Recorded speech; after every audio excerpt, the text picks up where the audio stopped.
Eu convido a todos agora a se colocar em pé e vamos cantar todos juntos o hino Corpo e Família.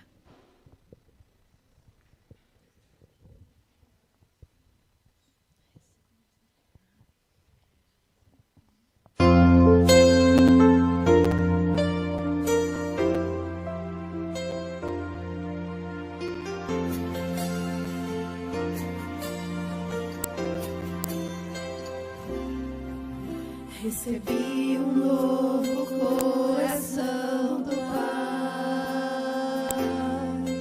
coração regenerado, coração transformado, coração que é inspirado por Jesus. Como fruto deste novo coração, eu declaro a paz de Cristo, te abençoo, meu irmão. Preciosa é a nossa comunhão. Somos corpo e assim bem ajustado, totalmente ligado, unido, vivendo em amor uma família, sem qualquer falsidade, vivendo a verdade, expressando a glória do Senhor, uma família, vivendo o compromisso do grande amor de Cristo. Eu preciso de ti, querido irmão.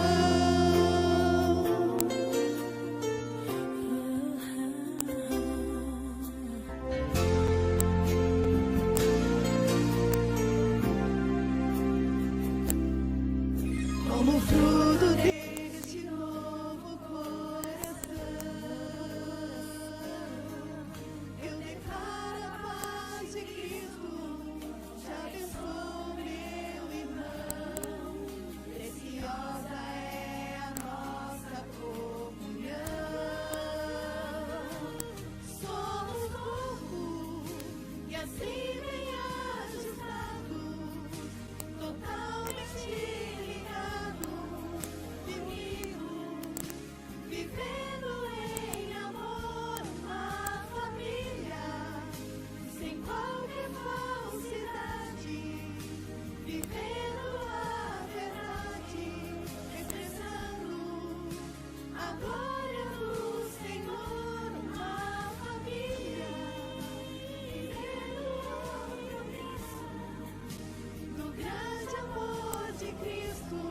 Eu preciso de ti, querido irmão. Precioso és para mim, querido irmão. Eu preciso de ti, querido irmão. Precioso és para mim.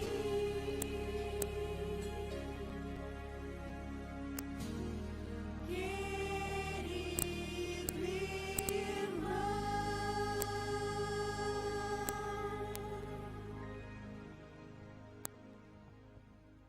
Oremos. Querido e amado Deus, muito obrigado, Senhor, pela vida e pela saúde. Peço, Senhor, que o Senhor abençoe hoje é o Dia Mundial dos Aventureiros, que o Senhor abençoe todas as criancinhas do mundo.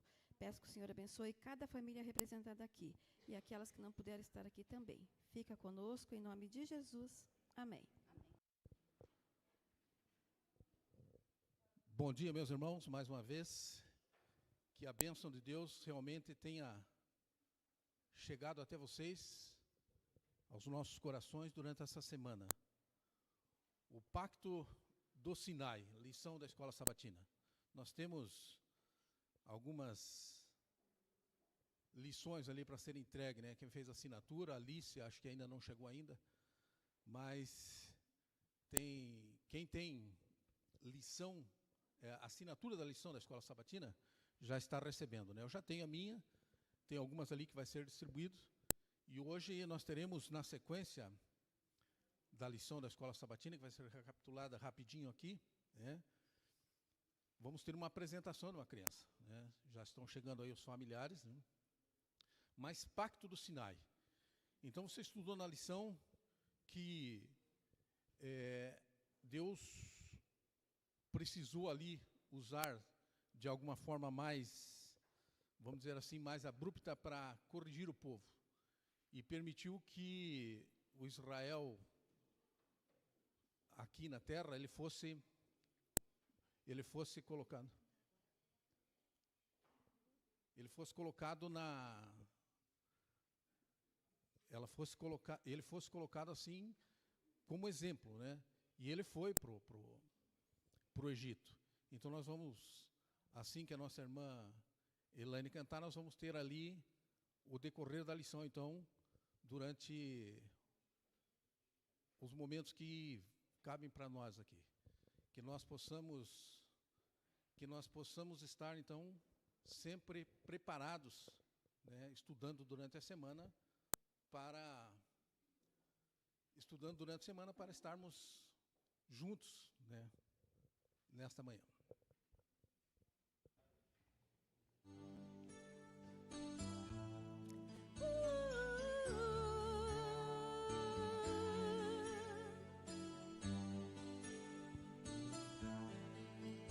Na beleza do céu, na pureza da flor, há um mundo de amor. Na beleza do sol, no barulho do mar, tanta paz pra desfrutar. Na amizade de alguém ou na luz da lua, Cristo está sempre olhando por mim, sorrindo pra mim. Andando ao meu lado ele vai, pois com Cristo eu vou, sem medo de falhar. Pois com Cristo eu vou a tudo superar. Amizade igual não tem, nele sei que vou vencer. Tenho paz em confiar que Jesus vai provar que é minha luz.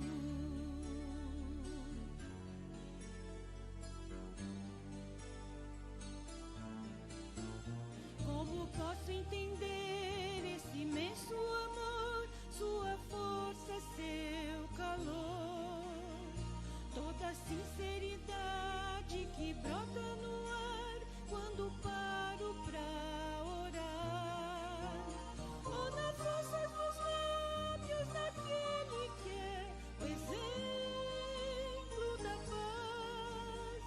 Ele é o próprio amor, a fonte de luz, ele é meu amigo Jesus. Pois com Cristo eu vou, sem medo de falhar. Pois com Cristo eu vou a tudo superar. Amizade igual não tem, nele sei que vou vencer. Tenho paz em confiar que Jesus vai provar que é minha luz.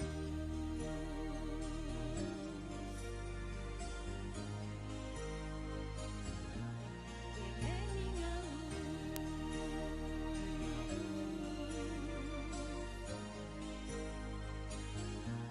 Ele é meu Jesus.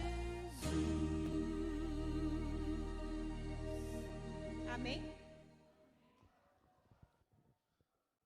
Chegou a hora, então, da nossa recapitulação da escola sabatina. 400 anos de escravidão, a relação entre Deus e Israel ficou complicada, deteriorou-se, né? Para você que está em casa, estudou a lição da escola sabatina, você sabe que Deus usa esses métodos para trazer a gente de volta. No passado, o povo sofreu, teve que ir para o cativeiro, para que nós tivéssemos um exemplo hoje. Se nós errarmos, se nós fizermos coisas erradas, nós vamos ter que arcar com as consequências dos nossos erros, né? E assim foi com Israel, né, no passado. A lição trazia no sábado a história ali de um menino, né? Era uma família pobre. O menino, quando eles recebiam, eram 2 crianças, quando eles recebiam um copo de leite, então aquele que tomasse primeiro, ele tinha que tomar cuidado para ele não avançar, tomar mais do que a metade da quantidade de líquido que tinha ali, de leite que tinha ali, para não atrapalhar o irmãozinho dele que ia tomar depois. E houve um acidente, e um desses meninos foi para o hospital. Quando chegou no hospital, ali, acomodado e já sendo tratado, na manhã seguinte, ele recebeu um copo de leite. E ele ficou olhando para a enfermeira e olhava para o copo de leite. E daí ele perguntou para a enfermeira o seguinte: até que ponto que eu posso tomar esse leite? E a enfermeira, entendendo a situação e emocionada, então ela disse assim: agora você pode tomar todo esse leite, né, porque é só para você. E assim Deus faz com a gente, né? Deus criou esse mundo maravilhoso, entregou para nós, como nós estamos estudando na lição desse trimestre, né, do segundo trimestre, nós vemos Deus cuidando da gente, né? Criou tudo, entregou nas nossas mãos e disse que era para nós usarmos tudo. Houve o pecado, houve a interrupção, e Deus começou a dizer que nós podemos fazer determinadas coisas. Passou a nos mostrar, né, por causa do pecado, que nós temos essa situação. Então, depois de 400 anos no deserto, no Egito, e agora eles partiram para o deserto, e Deus sempre cuidando do povo. Como sempre, Deus deu o primeiro passo para restaurar a relação e renovar o pacto que ele havia firmado com Abraão, Isaque e Jacó.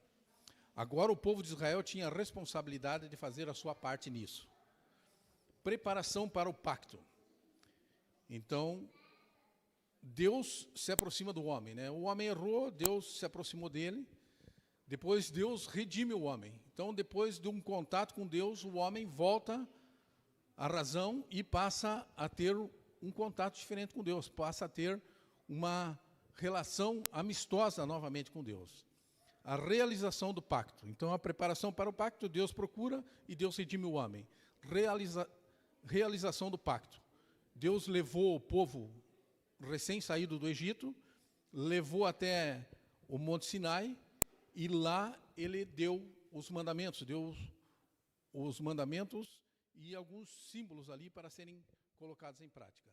A obrigação do pacto. Depois da preparação, depois da realização do pacto, agora vem a nossa parte, que é obediência e compromisso. Nós temos que estar em obediência com Deus, né? Obediência para que as coisas ocorram da maneira que agora a gente firmou esse pacto com Deus, né?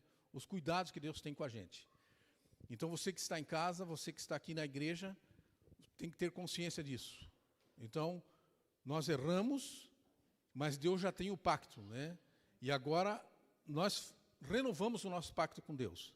E agora nós passamos a ser obedientes e mantermos o nosso compromisso. Não somente aqui na igreja, os líderes da igreja têm compromisso, mas você tem um compromisso com Deus. Na sua casa, no seu lar, o seu comportamento, as nossas atitudes no dia a dia, né, nos levam a ter aí mais evidenciado a nossa obediência e o nosso compromisso com Deus. Eu digo isso porque nós tivemos a Semana do Lenço, né, de domingo até hoje, e numa dessas ocasiões aconteceram várias coisas, alguns relatos aí. Mas uma coisa bem importante é que, numa das visitas no colégio ali do Portão, né, conversando com o pastor Luiz lá e conversando com funcionários, as crianças que estavam por ali, não são adventistas, eles viram e perguntaram como é que era, por que era esse lenço, algumas coisas que eles acharam diferente assim, né? E daí o pastor Luiz passou para a professora passou para a mãe das crianças, né? Porque daí as crianças chegaram em casa e começaram a perguntar. E essa mãe quer trazer os filhos para os aventureiros, né? Então, o que a gente tem que fazer? Nós temos o nome da mãe, nós vamos ligar para a mãe, vou pedir que a Maria ou a Lu faça contato com a mãe e ver qual a região que ela mora, né? A igreja mais perto, para que essas crianças possam passar a usar um lenço como esse e frequentar o clube de aventureiros. Deus se aproxima do homem. Vós tendes visto o que fiz com os egípcios, como os levei sobre asas de águia e vos trouxe a mim.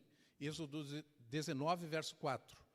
Então, você que tem a lição, se tiver alguma dúvida aqui por causa da rapidez que a gente vai passando a lição, né? Vocês têm ali as passagens bíblicas e vão vendo lá. Deus mostrou sua graça com Israel, libertando-os da escravidão dura e trazendo-os eternamente para uma nova relação de pacto com ele. Deuteronômio usa 2 exemplos para expressar como Deus se comportou com Israel. Então, Deuteronômio 32, versos 10 e 12, está lá na sua lição. Como a águia que leva os seus filhotes sobre si, mesmo para as alturas, de lá ele as joga para que aprendam a voar. Se eles não conseguirem, ele os leva de volta em suas costas, nas suas asas, e lá de cima torna a jogar novamente. O que isso nos ensina? O que a lição quis ensinar para nós com essa passagem, né? É que mesmo você tendo dificuldades, mesmo você tendo pecado ou cometido algum deslize, seja qual for, Deus nunca te abandona. Vai te colocar como águia novamente nas costas, nas asas, e vai levar lá para cima nas alturas e vai deixar você cair, até você aprender a andar ou voar, né, com as suas próprias asas. Então, é isso que Deus tem. Tem informações que estão sendo passadas todos os dias para nós sabermos nos comportar. E Deuteronômio 1, verso 31 diz assim: como o pai pega pela mão o seu filho para guiá-lo e protegê-lo ao longo do caminho, assim é Deus conosco, né? Então, nunca faz nada sem antes informar os seus servos os profetas para que passem para nós, né? Cada um de nós precisa de Deus para nos guiar eternamente e nos proteger até chegarmos à maturidade plena em nossa relação com Ele. Deus redime o homem. Tu, com a tua beneficência, guiaste esse povo que salvaste. Com a tua força levaste à habitação da tua santidade. Então, em Êxodo 15, você encontra essa passagem, e a sequência é Êxodo 6, versos 6 e 7. A primeira ação de Deus em favor do povo de Israel foi redimi-lo da escravidão. Então, tirá-los da escravidão e trazer agora para um pacto de amor, um pacto de esperança, né? O Redentor era o parente próximo que recomprava as terras que a pessoa tinha tido que vender ou pagava as dívidas que ela tinha incorrido, libertando-os da escravidão que ele tinha que se submeter. Então, cometeu um erro, alguém tinha que pagar essa falta, né? Alguém tinha que suprir essa falta. E lá do céu não ficamos sem um Redentor, né? Sem o Goel que eles falam, que a Bíblia fala, né? Deus agiu como um parente redentor. Por isso ele desceu para nos livrar das mãos dos egípcios. Êxodo 3, verso 8. Qual foi o preço que Deus teve que pagar para resgatar Israel e também todos nós? Então, ele desceu a este mundo, tornando-se um homem como nós, para pagar o preço do nosso pecado, morrendo na cruz. Isso está escrito em João, né? O Evangelho de João, no capítulo 6, verso 51, e também por Paulo em Efésios 1, verso 7. O comentário bíblico adventista, no livro 7, tem uma nota sobre Hebreus 2, que diz o seguinte: a herança que foi perdida pela transgressão foi resgatada de acordo com a lei que o próprio Cristo deu. Pelo parente mais próximo, Jesus Cristo deixou de lado o seu manto real, sua coroa, e se revestiu-se da sua divindade com a humanidade, para se tornar um substituto e fiel da humanidade, de modo que, ao morrer na humanidade como um ser humano, pudesse destruir aquele que tinha o império da morte, que é o inimigo, né? Eu não poderia ter feito isso como Deus. Ele não poderia ter feito isso como Deus.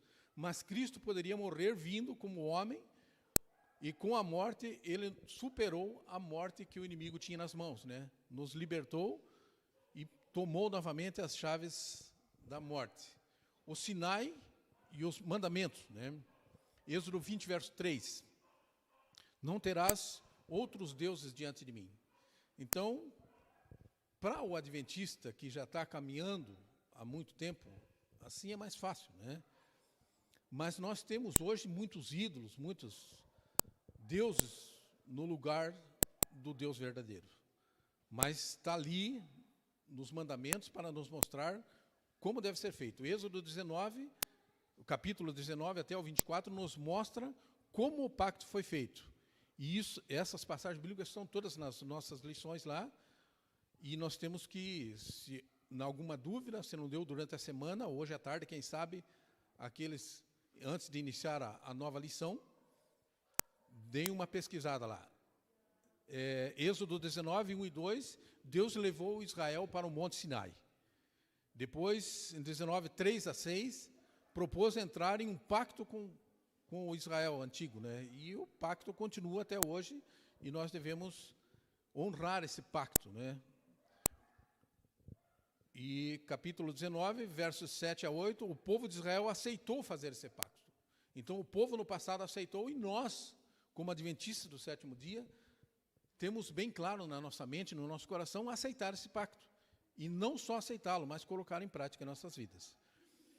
Os versos 9 a 25 do capítulo 19 nos trazem que eles deveriam santificar por 3 dias, eles deveriam se santificar por 3 dias e colocar limites ao redor da montanha para que ninguém se aproxime muito da presença de Deus. Então, eles tiveram que se purificar durante 3 dias. E nós, com o passar do tempo, e hoje as coisas como nós temos apreciado, nós temos vivido, é que nós temos um dia da preparação, a sexta-feira.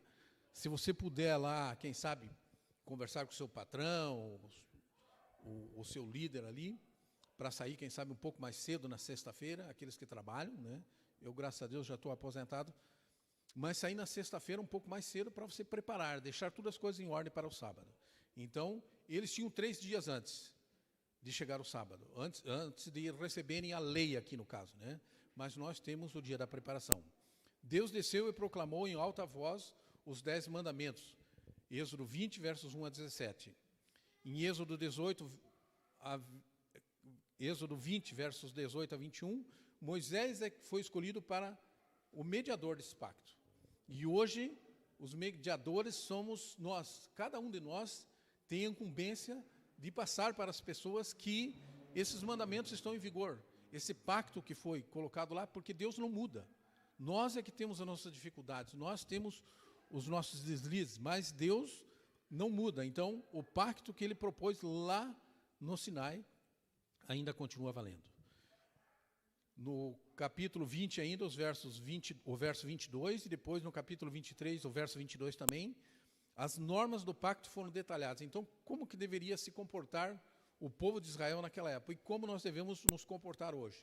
Então, os atalaias de Deus, aqueles que receberam a incumbência de pregar as 3 mensagens angélicas, estão aí explicando para o mundo todo, ou dando, quem sabe, até testemunhos pessoais de como deve ser guardado o sábado, como deve ser a nossa semana, né? O pacto foi ratificado ante 70 anciões e as pessoas foram aspergidas com o sangue do pacto. E daqui a gente nota, aqueles que foram católicos notam que alguns não sabem por quê, né? Por que o padre vem, né, o sacerdote vem e sai jogando aquela água? Era a mesma situação. Então, eles imolavam o cordeiro, né, como foi estudado nas lições anteriores, e espargiam um pouco do sangue sobre as pessoas, sobre o altar, que depois foi construído, né? Então, os símbolos do pacto.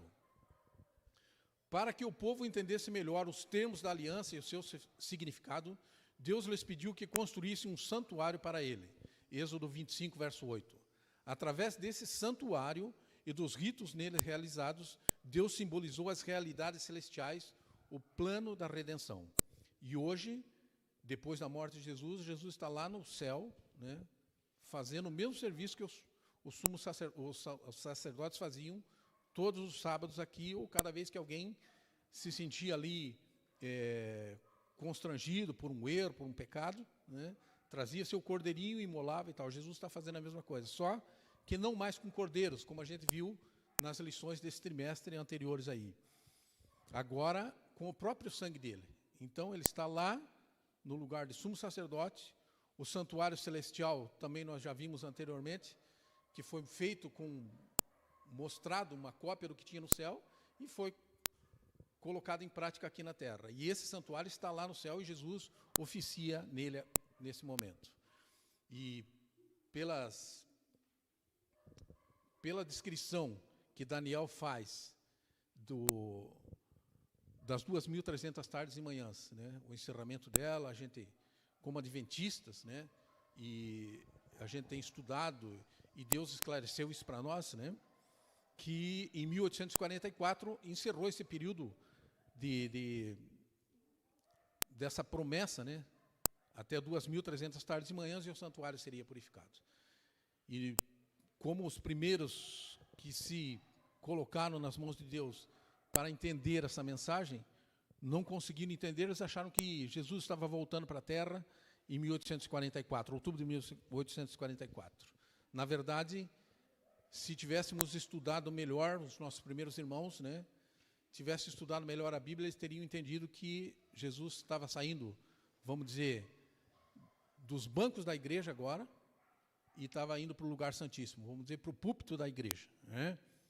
Mas, na verdade, lá no santuário celestial. Este é o verdadeiro significado e propósito da aliança eterna. É a salvação que o Senhor oferece à humanidade caída. Obediência.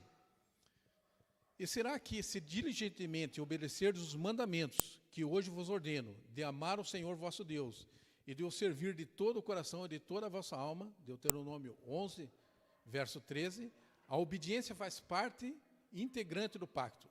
Mas antes de chegar ao Sinai, o povo de Israel teve que cooperar com Deus, obedecendo-o, pintando os umbrais das portas e deixando no Egito, né?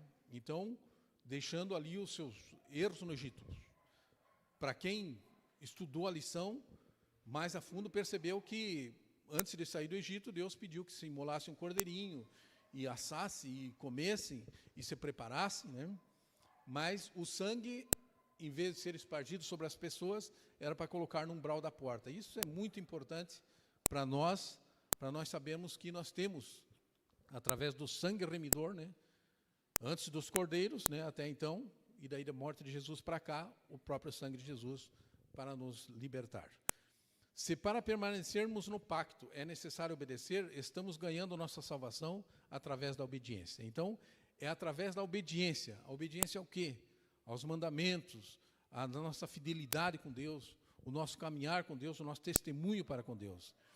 Romanos 3, verso 20 e 24, e Apocalipse 14, 12, nos trazem essa informação, que nós devemos ser obedientes, né? Então, nós ganhamos a nossa salvação através de sermos obedientes e não fazendo coisas para Deus, não tentando fazer coisas para mostrar às pessoas que nós somos servos de Deus. Romanos 7, verso 7 diz assim: obedecer nos eleva espiritual e intelectual e moralmente. Nossa obediência permite que Deus nos use para proclamar o evangelho a todas as nações. Um compromisso, né? Êxodo 24, verso 7. E tomou o livro da aliança e o leu aos ouvidos do povo, e eles disseram: tudo o que o Senhor tem falado, faremos e obedeceremos. Então, o que tinha Moisés para ler? Eles tinham os 5 livros dele, né, que era o Pentateuco. Hoje nós temos o Novo e o Velho Testamento, que deve ser usado de uma forma total, né, da página, da capa à contracapa. Apesar das boas intenções do povo, eles não fizeram tudo o que Deus lhe disse, nem obedeceram. Por quê? Porque eles baseavam a sua obediência em seus próprios esforços. E é assim que nós fazemos, né?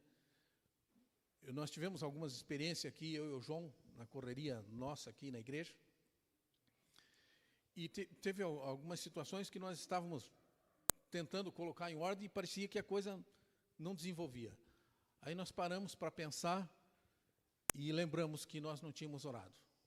Então, algumas coisas, parafuso para ser apertado, prego para ser pregado, e parecia que a coisa não dava certo. Então, nós perdemos a manhã toda, um dia nós perdemos a manhã toda aí, procurando o material que tinha que ter preparado antes, né? Umas coisas simples assim. E se nós tivéssemos chegado, quem sabe, amanhã nós vamos fazer alguma coisa na igreja. Amanhã nós vamos ter a reunião dos aventureiros aqui. E hoje à tarde nós temos que conversar a respeito disso. Então, já hoje, orar para que as coisas funcionem bem amanhã. Eu sei que nós tivemos essa experiência e depois disso nós começamos a pedir que Deus nos ajudasse primeiro. E as coisas aconteceram. Então, nós temos algumas coisas aqui que somente eu e o João, porque os demais trabalham, nós fomos deixando em ordem aqui. Mas por quê? Não é porque nós queremos fazer do nosso jeito, é porque nós estamos colocando Deus em primeiro lugar. Filipenses 2, verso 13 diz o seguinte: mas não é nossa justiça que nos salva, mas a justiça de Deus. Quando pela fé aceitamos isso, Ele nos coloca tanto o querer como o fazer, pela sua boa vontade, para que sejam cumpridas.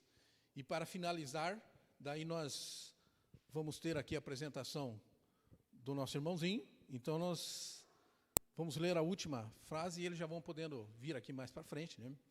Pelo fato de sermos pecadores, profanos, somos incapazes de obedecer perfeitamente essa lei maravilhosa que Deus nos deu. Não possuímos em nós mesmos a justiça necessária para cumprir as exigências da lei de Deus. Falhou um pouco aí. Mas Cristo providenciou uma solução. Ele veio à terra, ele viveu em meio às provas e tentações iguais às que aparecem para nós enfrentarmos no nosso dia a dia, e viveu sem pecar.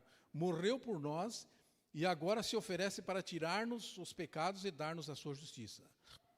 Ao entregar-se a Ele, aceitando-o como seu Salvador, você, por causa dele, será considerado justo. Não importa quão pecaminosa pode ter sido a sua vida. O caráter de Cristo substituirá o seu caráter e sereis aceitos por Deus como se não houvesseis pecado. Então, agora, nós vamos chamar aqui o Bruno.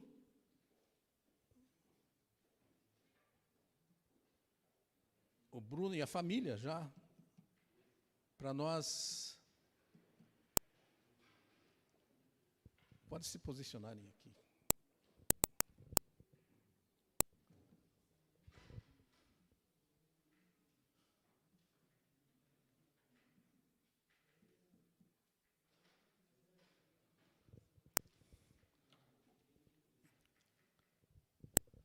Então, nós teremos hoje o nosso irmãozinho Henrique sendo apresentado, como Jesus fez, né? O pai é o Bruno, a mãe é a Jéssica, e a avó Tatiana e o avô Cleverson.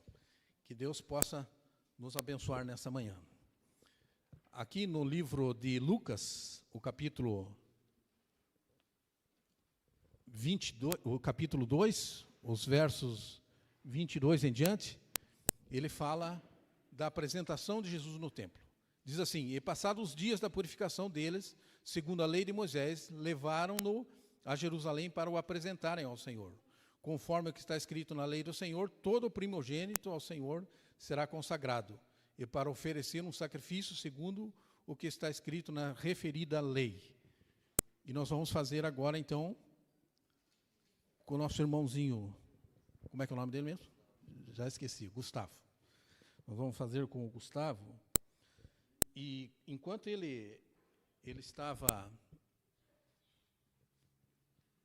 enquanto Jesus estava se preparando para ser apresentado, ele chegou no templo, chegou Maria e José no templo, e eles ficaram maravilhados quando eles viram ali um casal que estava ali aguardando, né? Isso vocês vão ler lá em Lucas 2, os versos 23 em diante, onde que Ana, ela estava com Zacarias, estavam esperando ali, porque Jesus tinha dito a Zacarias: olha, ele disse que já estava cansado de viver nesse mundo, né? as coisas estavam mudando muito, estava dificultoso já naquela época para ele, pela idade e sei lá o que mais, né? Mas ele estava preocupado porque a idade estava muito avançada. E ele queria ver Jesus, né? E Deus disse para ele, olha, você não vai morrer antes de você ver Jesus. E quando chegou Jesus, como está chegando o Gustavo agora, ele ficou feliz da vida, né? E ele saiu rejubilando e disse o seguinte para Deus, agora sim eu sei que posso morrer, porque eu já vi a salvação. E assim vocês também, né? Através da continuidade que o Gustavo vai dar na vida de vocês, né? A salvação aí está caminhando junto com vocês, né? Que Deus continue abençoando. E depois tinha mais uma senhora lá. E essa mulher também, quando viu, ela ficou feliz da vida e disse que ela saiu dizendo para todo mundo, olha, chegou a salvação. Era o que ela tinha que fazer. Agora vamos de joelhos então, vamos orar. Deixa eu pegar aqui, ver se ele...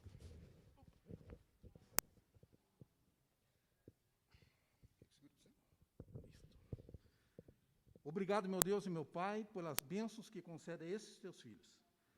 Queira ser com o Bruno, queira ser com a mamãe, queira ser com o Gustavo, principalmente, que ele receba de ti bênçãos sem medida, e que as bênçãos concedidas a cada um de nós possam ser extensivas a esse garoto e a vida dele enquanto estivermos nessa terra. Que o Senhor Jesus possa vir logo, para que ele possa ter uma vida feliz e não venha a ter dificuldades, como enfrentar alguns de nós. Que ele possa ser uma bênção para a família, para a mamãe, para o papai e para os demais familiares. Dá-nos, Senhor, esse privilégio. Cuida do nosso irmãozinho e que ele tenha de ti a proteção, o carinho, e que seus santos anjos nunca se afastem dele. E principalmente que ele não se afaste de ti. Nós temos o privilégio de termos as crianças aqui na nossa igreja, o rol do berço e as classes progressivas que vão sendo colocadas em prática, que ele possa ser uma dessas crianças, ser colocada para estudar. Nós vamos conceder a ele aqui alguns privilégios e quem sabe um dia ele possa até ser um aventureiro, se o Senhor não voltar logo. Que as bênçãos concedidas a cada um de nós possam chegar em profusão, não somente nesse momento, mas que possam ser distribuídas para as pessoas que merecem. Ajuda-nos, Senhor, dá-nos a tua luz e a tua paz, te pedimos e agradecemos por Jesus. Amém.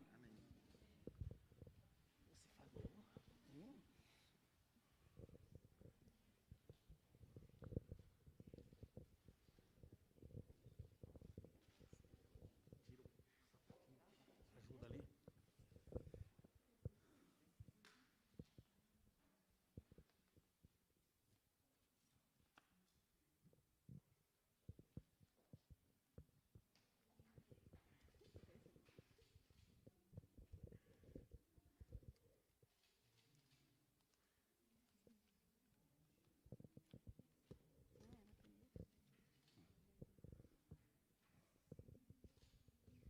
Aí nós vamos prometer aqui que na sequência você vai ganhar a tua Bíbliazinha, né?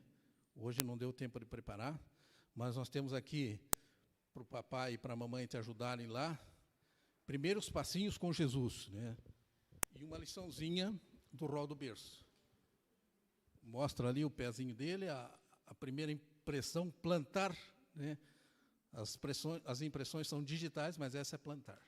Que Deus abençoe a todos, que possamos ter uma sequência de programação do sábado feliz e tranquila ao lado de Deus.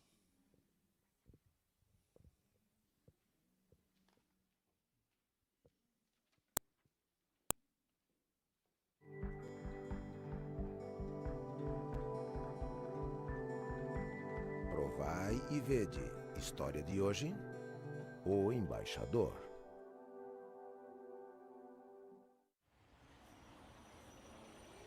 Vivemos numa sociedade com desigualdade, injustiça, corrupção e muita violência. E dentro desse quadro se destaca um crescente consumo de drogas que compromete a vida de milhares de adolescentes e jovens.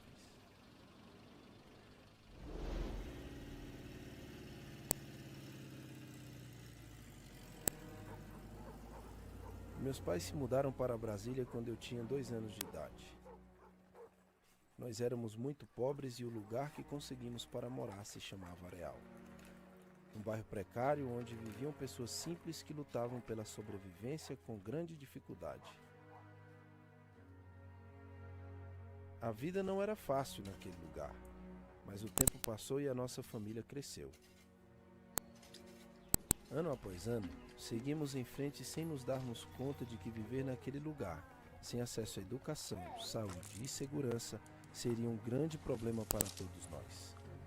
Apesar de tudo isso, eu gostava de brincar com meu irmão e me sentia feliz. Com o passar do tempo, aquele lugar tranquilo começou a mudar. As drogas e a criminalidade tomaram conta da região e, sem perceber, nós fomos convivendo com os marginais que viviam ali. A partir dos 12 anos, eu me envolvi completamente com as drogas e, por causa dos furtos, tive mais de 26 passagens pela polícia.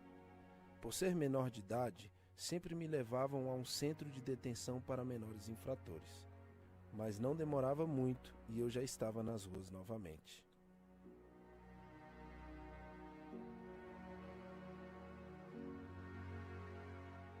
Aos 17 anos fui detido, julgado e condenado a 4 anos de cadeia. Eu ficaria preso durante a semana e, dependendo do meu comportamento, poderia sair para passar o sábado e o domingo em casa. Na cadeia, eu recebia a visita de um grupo de cristãos e passei a refletir sobre a minha vida. Em uma das minhas saídas de fim de semana, eu fui à igreja adventista que a minha mãe frequentava no Areal.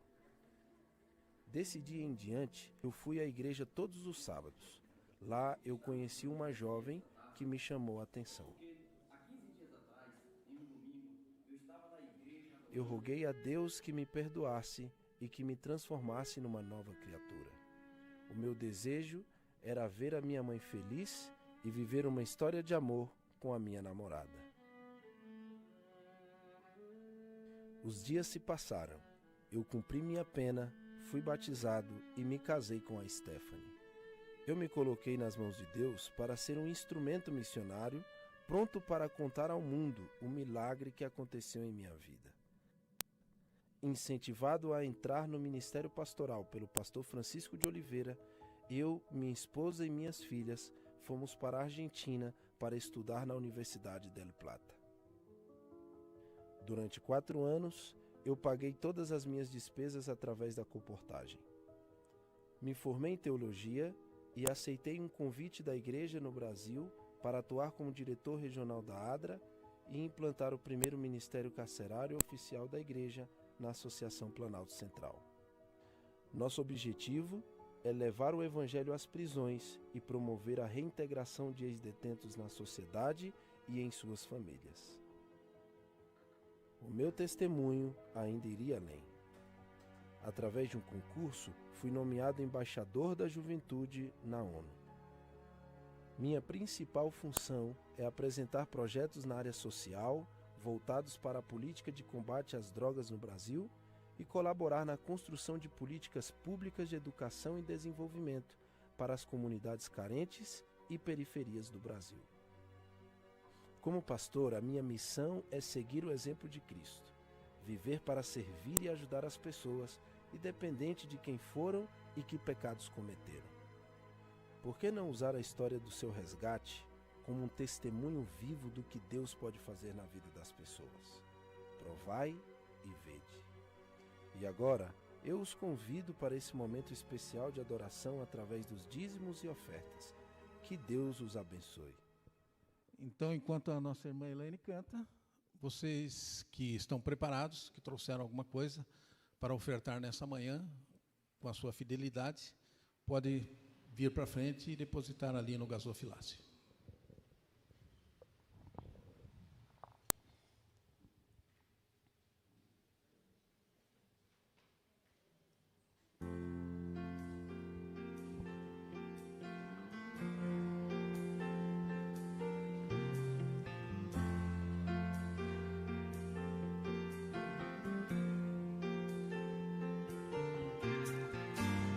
Hoje é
Amém.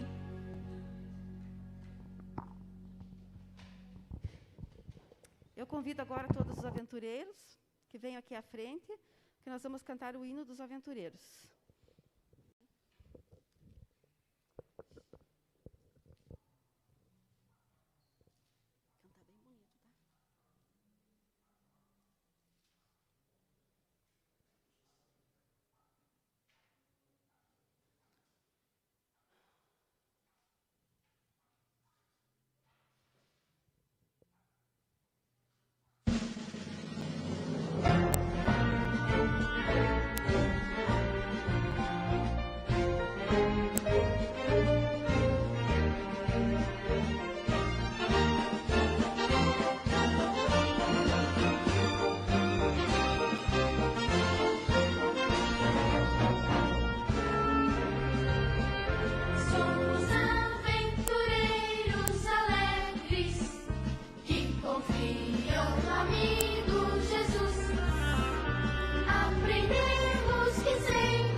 Agora eu convido o pregador.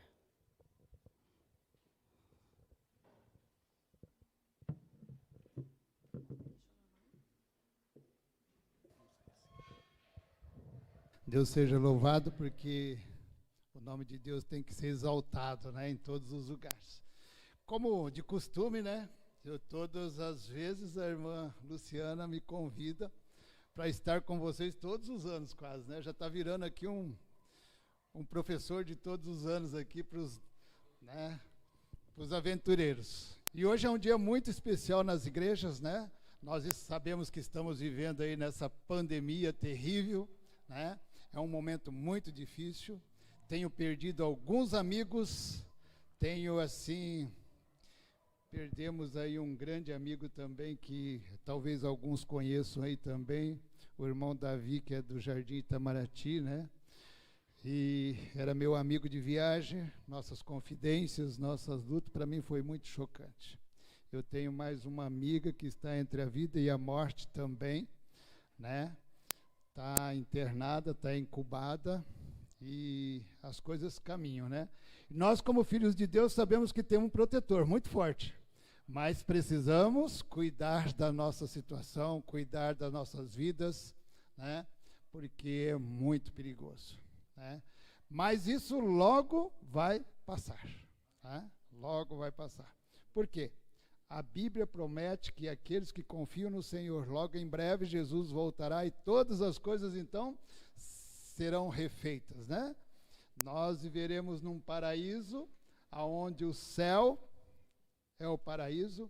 Nós viveremos num céu aonde não haverá mais dor nem sofrimento. E eu acredito que aqui tem os aventureiros, né? Estou vendo duas ali, né? E mais algumas espalhadas, com certeza. Sabe, crianças, eu não sei, mas o céu deve ser um lugar bem gostoso que vocês imaginam, não é? O céu vai ser aquele lugar onde vocês não vão mais ficar escondidos, usar essa máscara, né? Isso daí provavelmente a gente vai ter que usar algum tempo, né? Não sabemos quanto, mas Jesus promete que logo, logo ele vai buscar as criancinhas no céu será muito importante, muito importante. Por isso, a Igreja Adventista, vocês sabem que ela teve um surgimento no ano, com o nome Adventista, no ano de 1800 e... quanto? Que ela surgiu mesmo, foi no ano de 1863. Né? Foi dado o nome à Igreja Adventista. E esse nome tem um grande significado, não tem? Qual é o significado desse nome? Advento. Um povo que aguarda a volta de Jesus. Por quê? Porque, queridos, os seres humanos tiveram grandes decepções. Porque nós temos que entender que Jesus, Deus é soberano de todas as coisas. Ele conhece, Ele que fez o começo, Ele sabe o meio e sabe o final da história. Muitas vezes nós sonhamos assim, fazemos data para os céus, né? Mas Jesus diz assim, logo eu voltarei. Né? Há um parágrafo que diz assim, em breve Jesus voltará. Por isso a Igreja Adventista ela tem os cuidados de formar então seus ministérios. E o ministério de vocês, criancinhas aventureiros, começou no ano de 1972. De lá para cá surgiu então, né? O grupo dos aventureiros, se alguém sabe a história, surgiu porque tinha o grupo dos desbravadores. E o grupo de desbravadores existia 2 irmãozinhos, e os irmãozinhos menores, eles são assim, muito copiadores dos irmãos mais velhos. Né? E ele tinha, um casal de filhos, e o mais velho participava do clube de desbravadores. E o irmãozinho começou a olhar assim e falou, puxa vida, mas eu também preciso participar de um grupo desse, né? E aí, nesse momento, então, surge então um outro grupo. E aí deram-se o nome dos aventureiros. Por isso começou esse grupinho, mas é um grupinho muito especial para a igreja. É um grupo muito especial para a igreja porque forma as crianças com o intuito de que elas são muito importantes para Jesus. Jesus tem um versículo na Bíblia que diz assim, deixai vir as minhas criancinhas, por quê? Porque dos tais é o reino dos céus, né? Então, eu, Elias, não imagino um céu sem criança. Não imagino um céu sem vocês, sabe? Eu amo criança.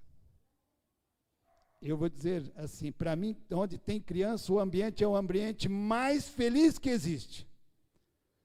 Mas eu já convivi em igrejas que muitos líderes, muitos anciões de igrejas, colocavam alguma restrição para as crianças.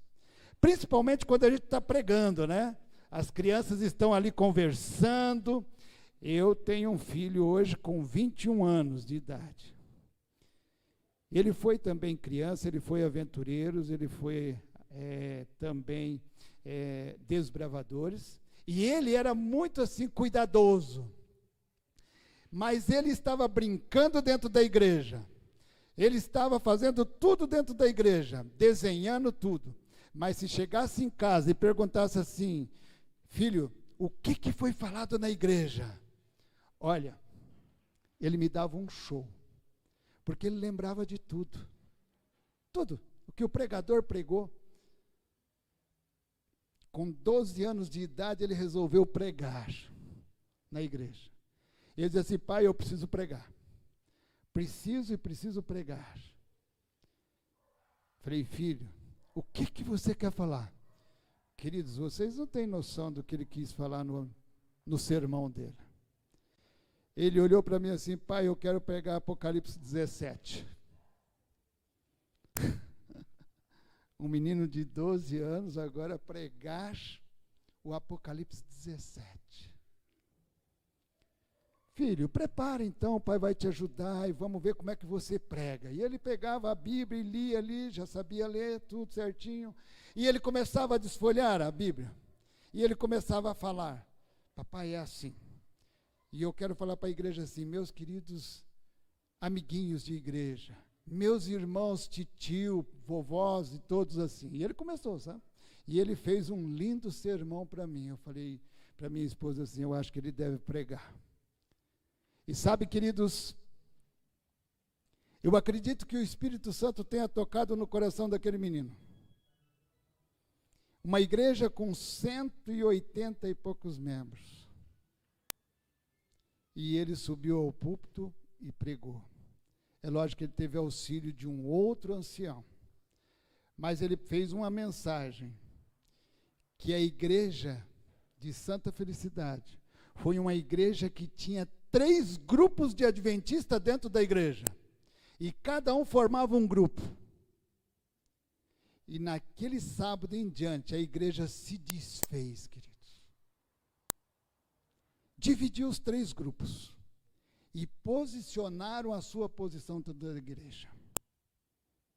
A igreja de Santa Felicidade, ela começou a ter um movimento terrível. E ela reduziu para 50% dos seus membros. No ano de 2015, a igreja de Santa Felicidade teve um desfalque, porque aqueles que tinham na sua mente, sabe, aquela posição de que a igreja de Deus estava errada, foram saindo. E sabe, queridos, não tem como você imaginar uma igreja perfeita se eu sou ser humano, tem? Não tem, né? Não tem. E eu imagino que a igreja aqui da Fazendinha também não pode ser uma igreja perfeita, porque aqui nós somos o quê? Seres humanos e pecadores, né? Os jovens têm seus sonhos, os adultos também muitas vezes vacilam nas suas, né, nos seus ideais, nos seus negócios, na sua fé, né? Muitas vezes nós fazemos negócios que não condiz com aquilo que cremos, depois nos arrependemos, né? E assim segue então a igreja. Mas a igreja se formou de novo, a igreja de Santa Felicidade. Desde o ano de 2017 para 2018, é a igreja que Deus tem abençoado. Ela tem seus problemas? Tem. Tem suas dificuldades? Tem. Mas há 3 pastores, 2 pastores, é o terceiro que está passando. Eles dizem assim, a igreja de Santa Felicidade é uma bênção. A comissão é para meia hora, é para meia hora. Não tem problema. Alguém pode pensar assim, então essa igreja está terrível, né? Se não tem problema, né? Eu agora há pouco falei que onde tem seres humanos tem problema. Mas a gente se resolve os problemas, os relacionamentos. Eu gosto muito de visitas. E eu, como primeiro ancião da igreja, eu faço as visitas e aí a gente conversa com as famílias. Converso com as crianças. Às vezes tem crianças que dizem assim, irmão Elias, o senhor precisa ir lá conversar com meu pai e com a minha mãe, né? Lá vem o probleminha, né? E lá vai o irmão, mas o que está acontecendo lá? Ele diz algumas coisas e eu vou lá e converso. E depois no próximo sábado diz assim, irmão, lá em casa está uma bênção, né? Papai e a mamãe estão se entendendo bem, não brigaram mais durante a semana, entendeu? É muito bom isso, é gostoso. E assim nós temos, né? Hoje eu tive que sair, eles dizem assim, irmão Elias, o senhor não pode sair da igreja. Mas nós não somos os únicos, eu tenho 6 anciões na igreja, e eles têm que também fazer a sua parte, né? E eu não poderia deixar de ver vocês, né? Aventureiros aqui dessa igreja tão querida e abençoada por Deus. Sabe, Deus tem uma promessa. O que você espera, menina querida, bonita, linda, maravilhosa? O que você sonha com o céu? O que você vai fazer lá no céu?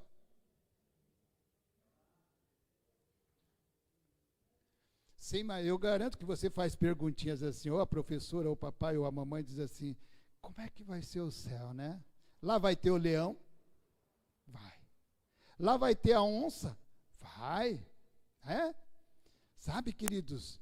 E outra, muitas vezes as crianças dizem assim, um dia meu filho me perguntou assim, papai, mas lá no céu a gente vai ser santo mesmo assim? Né? Porque aqui na terra, quando fala a palavra santo, já imagina um quadro na parede, né? Já imagina um quadro ali, aí todo mundo chega no pé daquele quadro ali, faz a sua oração, faz os seus negócios, né? Falei, filho, o que você entende de santo? Você não entende muito bem. O papai pegou e explicou para ele, olha, aqui na terra a gente fala que a gente é santo porque a gente é um povo separado. Sabe, você o que as criancinhas do mundo faz, você não faz. Você tem que ser um sedutor para eles fazer as coisinhas que você faz da igreja. Né? Ah, foi muito legal. E assim ele se formou. E ele foi para o colégio adventista e aprendeu muitas coisas. Ele desviou um pouquinho agora, mas ele está começando a voltar novamente, sabe? Está com 21 anos e agora ele já começa a fazer oração de volta. Ele começa a sentar na mesa, em volta da mesa e dizer assim, pai, o senhor vai orar? Eu digo, não, é você. Aí ele ora, né? Então está voltando novamente, porque as raízes que a igreja planta, a família planta, num coração pequeno desse, queridos, dificilmente ela vai se perder. É uma semente que vai germinar, é uma semente que vai fazer a diferença nos últimos dias. Eu não sei se eu contei a minha história aqui, eu fui uma pessoa que fui criado não na igreja, mas meus pais se tornaram adventistas no ano de... eu tinha por volta de 6 anos de idade. E dos 6 por diante, eu fui ensinado. Era uma criança ainda. Eu estava começando a ir para a escola. E meus pais começaram a me ensinar. E eu cresci. E eu, quando fui na idade dos desbravadores, eu era um grande pregador. Eu fazia série de conferências. Uma vez uma igreja batista de uma cidade que eu morava me condenou em todas as instâncias. Por quê? Eu motivei, né? Eu ensinei os jovens da igreja batista que eles eram muito certos, mas tinha um ponto errado, que eles não faziam a vontade de Deus. E eu falei do glorioso e magnífico dia que nós temos, o dia de sábado. Né? E naquela conferência de 40 dias, 8 jovens deixaram a igreja batista e vieram para a igreja adventista. E aí os líderes da igreja batista daquela cidade não me colocou, né, num bom lugar. Mas eu fico feliz que até hoje existem jovens que hoje já são maduros, avós que vieram daquela geração, permanece espalhado pelo Brasil todo. Entendeu? Mas eu também saí da igreja. Com 28 anos de idade, casado, pai de filhos, eu saí da igreja. Permaneci 22 anos fora da igreja. E um dia eu entro numa sala onde estava minha mãe orando e meu pai orando. E eu escutei a minha mãe na oração dizer assim, papai do céu, eu tenho um filho que a gente ensinou muito bem ele, mas ele está fora, Senhor. E o Senhor não pode voltar enquanto ele não voltar para os seus caminhos. A minha mãe pedindo para Jesus retardar a volta. E sabe, queridos, eu saí daquela viagem, minha mãe morava muito longe, a 1000 quilômetros quase de Curitiba, e eu voltei a viagem toda impressionado. E no caminho eu cheguei a chorar. E eu voltei e eu comecei a tomar algumas decisões. Né? Eu estava viúvo, eu estava sem lar, sem nada, e de repente Deus coloca uma menina no meu caminho, uma mulher que estava também ouvindo a palavra de Deus. E eu voltei para a igreja. No ano de 2000 eu voltei para a igreja. Foi onde nasceu esse menino que eu acabei de contar a história dele. Sabe, queridos e meninas, Jesus diz assim, quando você abrir a sua Bíblia no livro de João, Se vocês quiserem acompanhar, no capítulo 14, de 1 a 3, ali Jesus, ele olha para todos os seres humanos, ele olha que tinha feito um grande ministério, e ele diz assim: eu preciso voltar à casa do Pai. E ele diz assim: eu vou preparar agora uma morada, né? Porque eu sou quem? Eu sou Jesus, né? E vocês são os meus irmãos. Você, querida, é irmã de Jesus Cristo. E Jesus falou assim: eu vou para o céu preparar um lugar.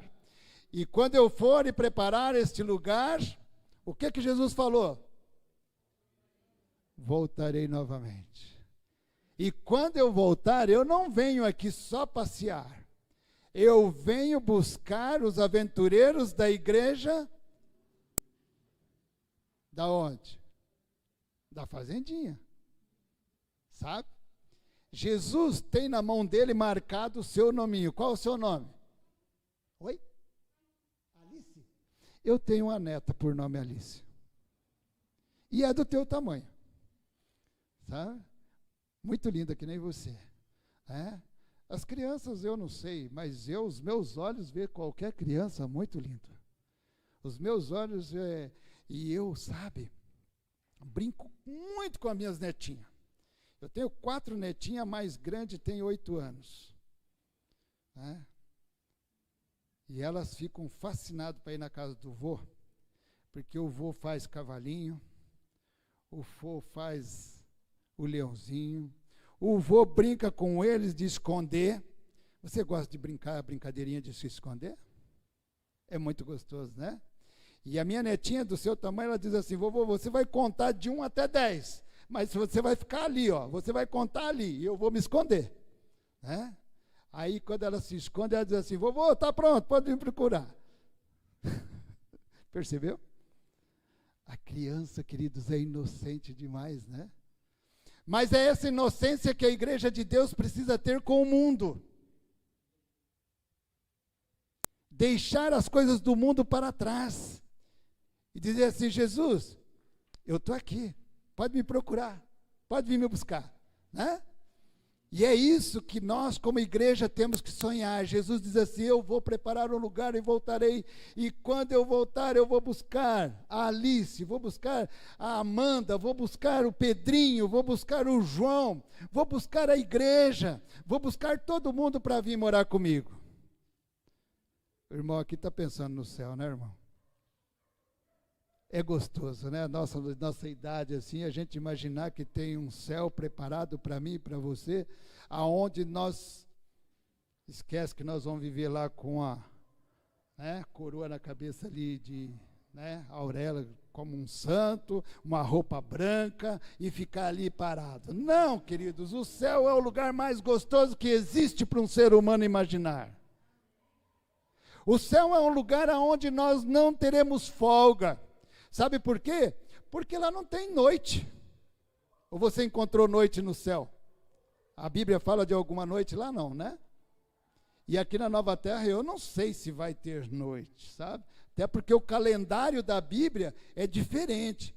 A Bíblia tem um versículo que diz assim, que de uma lua nova a outra lua nova, os filhos de Deus vão aonde? Vão aonde? Vão na cidade santa adorar a Deus. E essa cidade, se você for lá no capítulo 21 de São Mateus, de Apocalipse, fala dessa cidade. João, um velhinho que também foi criança, né? Ele foi aventureiro, ele foi, sabe, jovens, e ele imaginou, e de repente ele estava olhando assim, e ele viu uma bonita cidade.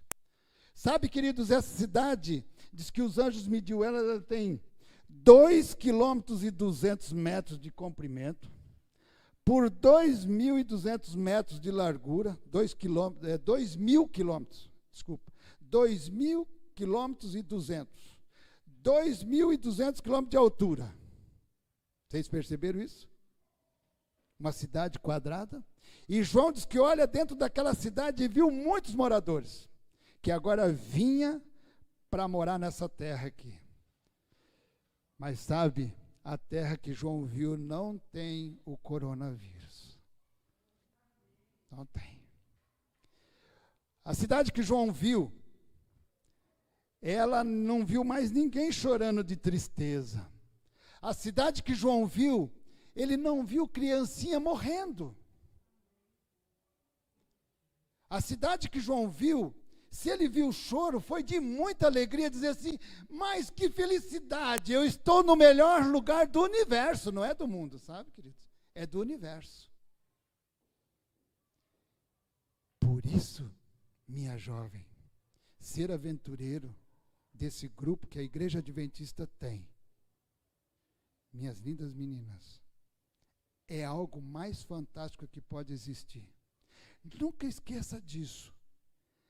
Daqui vocês estão caminhando para uma caminhada que logo nós não precisaremos de avião, nem de trem, nem de ônibus, de nada para viajar. E faremos uma viagem que não diz quantos milhões de quilômetros nós vamos rodar.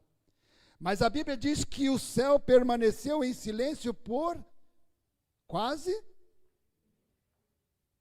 uma semana, né? Por quase uma semana. E sabe por que o céu estava em silêncio? Porque o Papai do céu, Jesus Cristo, e os anjos vieram buscar os seus filhos. Vieram buscar os adventistas. Vieram buscar os adventistas do sétimo dia. Por isso eu não posso ser um adventista. Eu tenho que ser um adventista. Aquele que guarda o sábado. Aquele que olha para o sábado como o melhor dia da semana. Aquele que olha para o sábado como ele é o dia que eu já estou vivendo no céu. É gostoso vir na igreja? É, né? Aí tem a escolinha, tem a professora aqui, né? E tem os pais. Sabe, eu me lembro quando minha mãe me levava nós para a igreja. No sábado ela arrumava a gente todo. Eu sou em 4 irmãos, 2 irmãs e 2 irmãos. E era fantástico, porque a gente ia para a igreja numa alegria e voltava pulando mais alegre ainda. Porque tinha muitas historinhas, né? Quando você chegar no céu, aí tem um ser humano lá, que se chama Moisés, e ele vai dizer assim, crianças, que benção vocês estar aqui comigo. Vocês devem ter ouvido muitas historinhas de Moisés, né? Na igreja. Moisés é uma história fantástica. E Jesus protegeu as crianças. Jesus protege as crianças. Tanto é que Jesus, quando ele pegou ali, ele deu uma ideia para a mãe de Moisés. Sabe o que a mãe de Moisés fez um dia? O rei estava matando todas as crianças. E dali, então, a mãe de Moisés coloca onde Moisés? Fez o quê? Fez um cesto, né? Fez um cesto e ali pegou, isolou tudo e forrou bem para a água não entrar dentro daquele barco. E daquela cesta. E pôs aquela cesta pelo um rio que tinha, que cortava ali o Egito. E sabe, crianças, Moisés vai dizer assim, olha, eu fui aquela criança. Aí vocês vão conhecer Moisés. Né? Enoque, outra historinha bonita da Bíblia.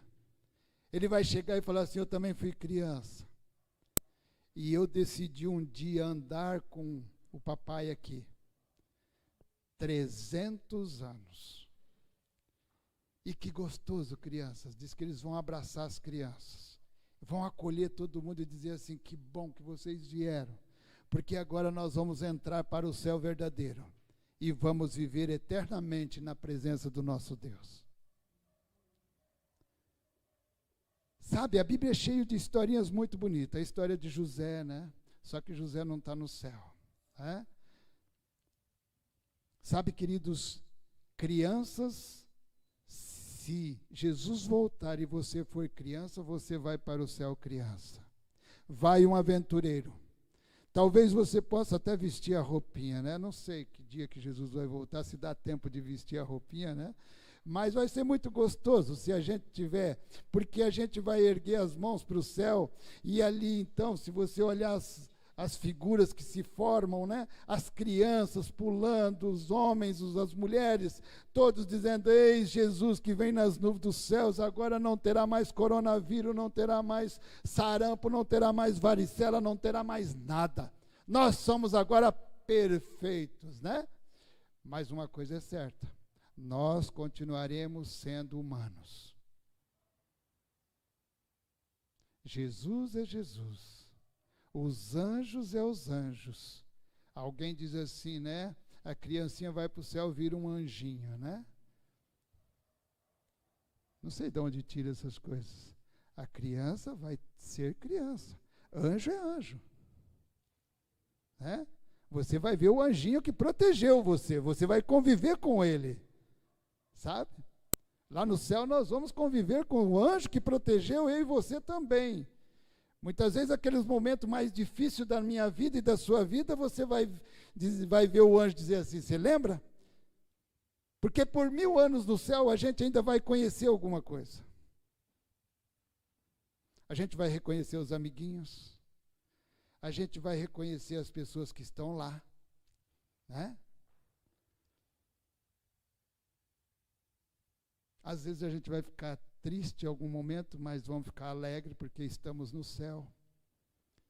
Porque muitas vezes aquele professor que foi o meu professor não vai estar no céu, né? Mas eu vou estar lá, né? Às vezes o papai não vai estar lá, a mamãe não vai estar lá e a criança vai estar. Estou certo ou estou errado? Vai ter criança sem papai e sem mamãe no céu? Vai.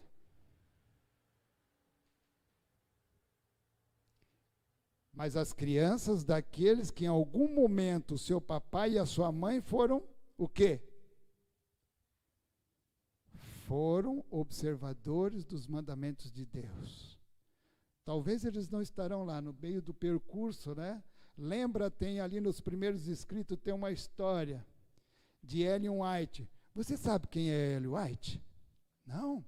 Ela foi uma escritora muito legal, americana, que escreveu muitos livros que a Igreja Adventista estuda. Educação para as crianças da igreja. Foi ela que escreveu. Tem um livro que tem um título assim: Lar Adventista, Felicidade do Papai, da Mamãe e dos Filhinhos. Quem escreveu? Ellen White. Por isso, o livro Lar Adventista não deveria faltar em nenhum lar adventista. Nenhum. Mas tem muitos adventistas, se você perguntar: você já leu o livro Lar Adventista? Ele nunca pegou no livro. Nunca pegou no livro. Nunca. E eu pergunto: ele quer ir para o céu? Quer. Todo mundo fala que quer estar no céu. Mas fazer a vontade do papai que está no céu é uma dificuldade. É uma tragédia na nossa vida. Porque nós somos pecadores. O papai e a mamãe muitas vezes não se importam tanto com a criança porque se preocupa com o dia a dia. Eu me preocupo com as minhas netas. Às vezes eu brinco com elas de se esconder, de casinha. Brincar de entrar debaixo da cama. Eu fiz isso com meus filhos.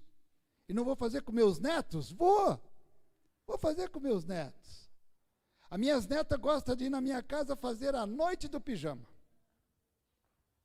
Pelo menos umas 3, 4 vezes por ano tem que fazer isso daí. Há 2 semanas atrás nós fizemos a brincadeira lá em casa e as crianças, as meninas foram. E aí nós fizemos a pipoquinha, aí nós se escondemos, aí nós colocamos um colchão na sala, assim bem grande, 2 colchões, e ali nós brincamos, viramos piruleta, né? E um querendo ser melhor do que o outro. E o vovô lá no meio. Imagine se o vovô vai ser uma criança, não tem jeito, né? Não tem jeito. Sabe, queridos, felizes são irmã Luciana e a irmã que está aqui. Felizes são vocês que cuidam desse departamento da igreja. Às vezes a gente fica pensando assim, poxa vida, vou fazer trabalho na igreja. Daqui a pouquinho, uns minutinhos mais, nós vamos sair daqui. E cada um vai para sua casa, muitos vão dormir. Aí aqueles mais fiéis na obra do Senhor vão fazer alguma visita, a gente está meio... E essa pandemia, ela veio assim para dizer para muita gente assim que são preguiçosos, olha, agora você fica à vontade, viu? Escola sabatina em casa, lição em casa, sermão em casa. Para que sair de casa, né? Não tem mais a escolinha. E felizes são vocês aqui, sabe, queridos? Olha aí a igreja, aconchegante, todos de máscara, você de máscara, as crianças de máscara. Jesus cuida, Jesus cuida. Se alguma criancinha, algum irmão morreu, sabe, queridos, eles estão dentro do plano de Deus. Estão no plano de Deus. Apocalipse ali, capítulo 22, relata a Nova Jerusalém. E sabe, queridos, eu e você temos que olhar muito para a Bíblia. A Bíblia é um livro maravilhoso. Eu, quando comecei a estudar a Bíblia novamente, que eu tinha deixado ela por 22 anos, eu aprendi muito. E eu estou há 20 anos já nesse ministério e fazendo a vontade de Deus, procurando ser o melhor possível, mas com todos os defeitos, né? Mas a Bíblia tem um versículo na Bíblia que diz que muitos perguntarão assim, quem são esses? E Ellen White fez essa pergunta também para o anjo. E também João, que escreveu esse versículo, de Apocalipse 14, 12. O que diz lá, irmãos? Quem vai estar no céu? Quem encontrou na Bíblia pode ler? Vamos ler na Bíblia, né? Eu sei de cor, mas eu quero que leia para a gente poder ter, né? Ver as palavras que Jesus permitiu que João escrevesse. Pode ler, irmão. 14, 12.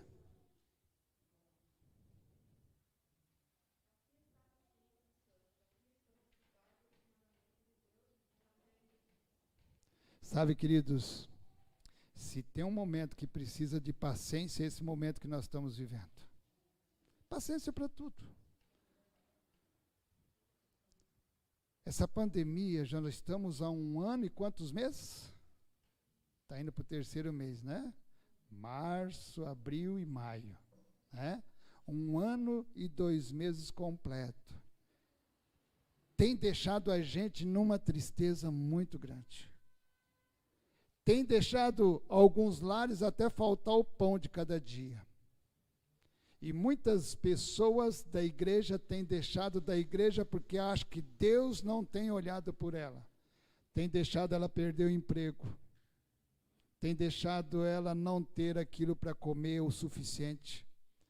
Sabe, queridos, mas a Bíblia diz que Jesus, no momento certo, daqueles que confiam, das criancinhas que confiam no Senhor, dos adultos que confiam no Senhor, Ele diz assim, o pão e a água dos meus filhos nunca faltará. Esse é o treinamento, queridos. Esse é o treinamento agora, nessa pandemia e talvez outras que virão, mas essa foi de uma extensão.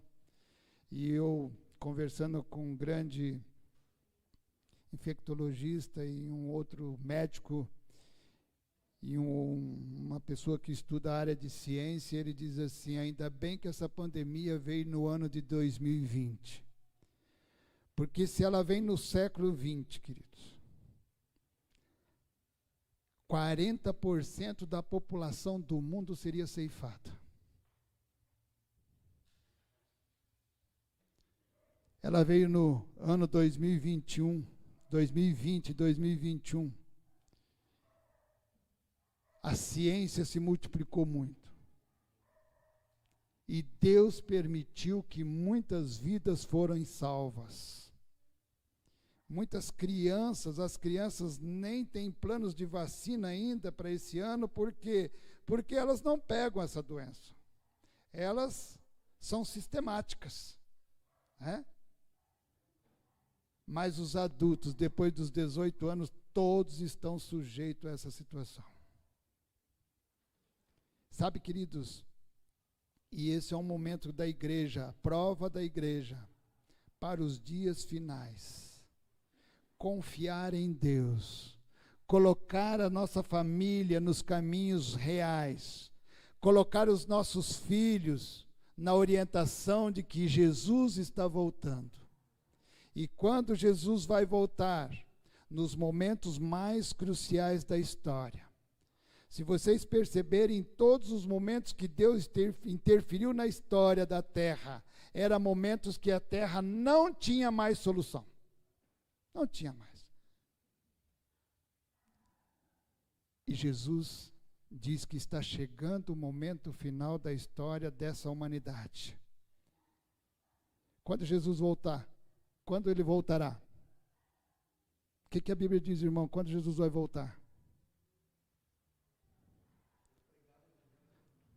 Quando o evangelho do reino será pregado a todo mundo, em testemunho a todo mundo. Todas as nações.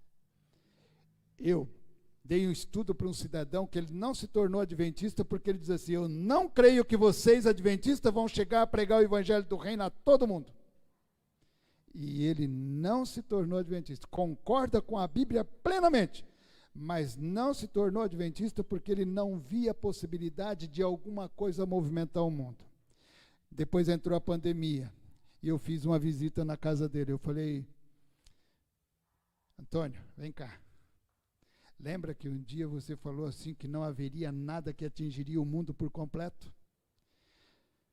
Você viu essa pandemia? Qual é o canto do mundo que essa pandemia não afetou? E sabe, ele não foi para a igreja, mas está mandando a mulher. E eu tenho certeza que através da mulher ele virá. E quando foi agora, uns 2 sábados atrás, a mulher falou assim: eu quero ser batizado. Entendeu? Queridos, essa é a minha e a sua esperança. Jesus vai voltar no momento mais difícil da terra. Nós estamos com o empobrecimento do mundo em torno de quase 40% de uma totalidade de pobreza. No Brasil, nós temos mais de 130 milhões de pessoas passando por dificuldades financeiras, até com dificuldades, talvez, de alimentos. Nós somos 216 milhões de habitantes no Brasil. Ao final dessa pandemia, eu não sei, mas há um povo que tem que fazer o que o irmão falou. Quando esse evangelho do reino for pregado a todo mundo, em testemunho a todas as gentes, virá o fim. Pergunto a você: você está fazendo sua parte como cristão? Ou só está vindo na igreja no sábado, sentando nesses bancos? Nós temos hoje o meio de comunicação, né? Deus mostrou através da mídia que há condições do evangelho ser pregado em pouquíssimo tempo. E sabe, aventureiras, vocês farão parte da pregação desse evangelho, porque Jesus está derramando o seu Espírito Santo sobre todos os filhos. Eis o final. Que Deus abençoe. Que Deus os conduza para a vitória. Que Deus os segure o seu lar com as crianças. Que os pais cuidem das crianças, envolvam em cuidar da família. Porque a família é algo principal. Jesus precisa levar para o céu você, tua esposa e teus filhos. E ele precisa levar a igreja completa. Que Deus abençoe a mim e a você nesta manhã. Eu digo sempre para alguns irmãos: todas as igrejas que eu prego, eu quero vê-los no céu, sabe? Vai ser gostoso, né? Eu vi assim: lembra, eu preguei na sua igreja, né? Lembra? E nós falamos sobre isso, né? Vai ser maravilhoso. Que Deus abençoe essa igreja aqui, sabe? Por onde nós andarmos, que o povo de Deus seja um povo fiel, atento ao momento que estamos. Não se preocupe com os acontecimentos, preocupe com a volta de Jesus. Olha para o céu, onde a Bíblia fala que Jesus vai aparecer. Fica olhando. Esse é o momento de erguer-se aos olhos aos céus e não se importar mais aonde você está pisando, porque a Bíblia diz que eu e você somos forasteiros, a terra vai ficar para trás contaminada com o seu pecado e nós sairemos vitoriosos. Que Deus abençoe e que Deus os guarde de todo o mal. Amém. Vamos levantar e vamos orar.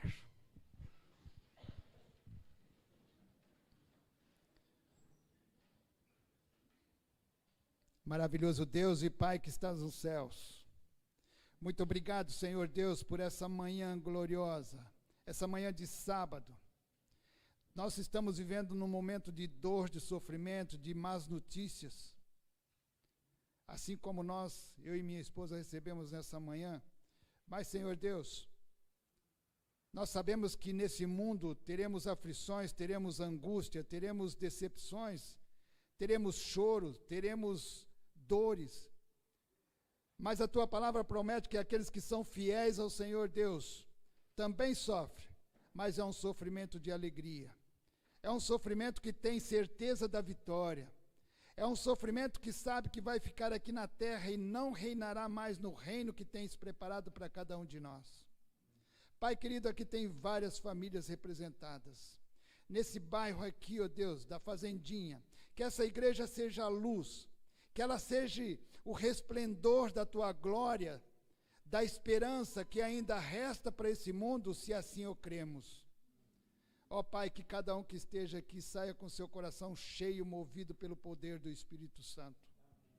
Que aonde eles estiverem, Senhor Deus, os teus anjos possam estar amparando-os, guardando. Se for possível, Deus, liberta dessa pandemia, liberta dessa epidemia, outras talvez virão, antes que o Senhor volte. Liberta o teu povo, cura este povo, Senhor Deus, porque o Senhor quer um povo sadio na eternidade, e o Senhor vai curar para a eternidade, transformar essas vidas.